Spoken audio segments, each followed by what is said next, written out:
बच्चों, हम यमुना छवि पढ़ेंगे जिसमें कि पहला पद्य हम पढ़ चुके हैं। उसके बाद का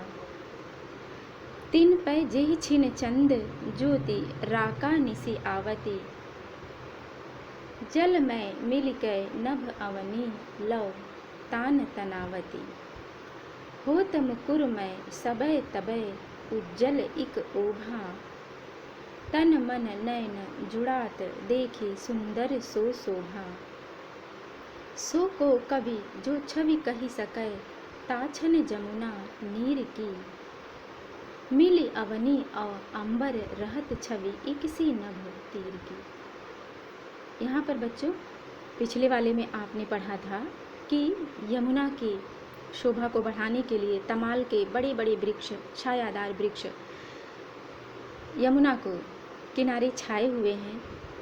तो उनको देख करके हर बार कवि के मन में यह इच्छा होती, मन में यह बात उठती है कि लगता है कि यह जो है यमुना के जल को हमेशा शीतल रखने के लिए अपनी छाया जो है बनाए हुए हैं। या फिर कभी लगता है कि श्री कृष्ण का संपर्क यमुना के जल से था। ब्रज में वे रहते थे और उन्हीं किनारे वे क्रीड़ा करते थे, खेलते थे, ग्वाल बालों के साथ मिलजुल करके रहते थे। इस तरह से तमाल के वृक्ष भी वही बातें याद करके उस पुण्य को पाने के लिए यमुना की शोभा बढ़ा रहे हैं अपने छायादार वृक्षों से। तीन पै जेहि छिन चंद ज्योति राका निसी आवती, उस पर से चंद्रमा, चंद ज्योति, चंद्रमा की ज्योति, रूपक अलंकार यहाँ पर है राका, चंद ज्योति राका निसी आवती, राका मतलब चंद्रमा होता है, चंद्रमा की जो चांदनी है, जो उसका प्रकाश है, निसी आवती, निसी मतलब रात्रि में, आवती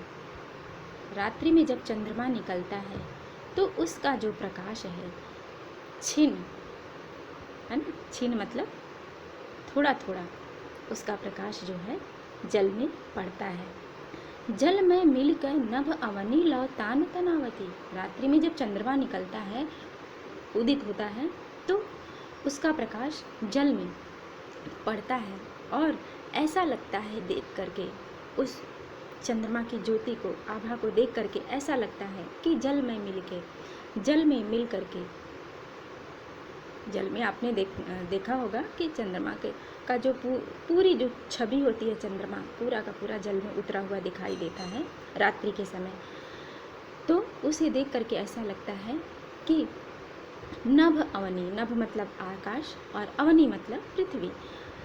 नभ और धरती से मिल करके, तान मतलब तंबू, तनावती एक लंबा तंबू तना हुआ दिखाई देता है ना। प्रकाश ऊपर से पड़ रहा है एकदम उजाला और नीचे चंद्रमा, तो इस तरह से लगता है कि आसमान से धरती पूरा जो है मिले हुए दिखाई देते हैं। होत मुकुरमय सबय तबय उज्जल इक उभा, तब सभी मुकुरमय एकदम दर्पण के समान हो जाते हैं। तब जब चंद्रमा का प्रकाश जल में अवतरित होता है, उस क्षण सभी उज्जल इक ओभा, उजला उजला सभी तरफ उजाला, है ना, ओभा एक आभा, एक प्रकाश, उजाला अलग तरह का दिखाई देने लगता है। तन मन नयन जुड़ात देखी सुंदर सो शोभा, कवि कहते हैं कि उस क्षण, जिस क्षण चंद्रमा का, ठीक है, प्रकाश जल में पड़ता है और चारों तरफ उजाला छा जाता है, उस क्षण तन मन देख करके, वह छवि देख करके, वह दृश्य देखी सुंदर शोभा, वह सुंदर शोभा दृश्य देख करके कवि कहते हैं कि तन मन और नयन जुड़ात हैं। तन मन नयन क्या हो जाते हैं, एकदम प्रसन्न हो जाते हैं, खिल उठते हैं। सो को कवि जो छवि कही सकै ताछन जमुना नीर की, कहते हैं कि उस क्षण का, सो को कवि, उस क्षण का जो वर्णन है, जो छवि, जो शोभा जो दिखाई देती है, जो सुंदरता दिखाई देती है, कही सके ताछन जमुना नीर की, जो यमुना नीर की, यमुना के जल की जो शोभा, जो सुंदरता दिखाई देती है। इतना सुंदर लगता है जब यमुना का प्रकाश पड़ता है और चारों तरफ उजाला ही उजाला छा जाता है, तब उस क्षण की जो शोभा का वर्णन होता है, कवि कही सके उस क्षण का वर्णन कवि जो है अपने शब्दों में, अपनी वाणी में उस क्षण का वर्णन नहीं कर सकता। मिल अवनी और अंबर रहत छवि एक सी नभ तीर की, उस क्षण की शोभा का वर्णन कवि क्या करे जब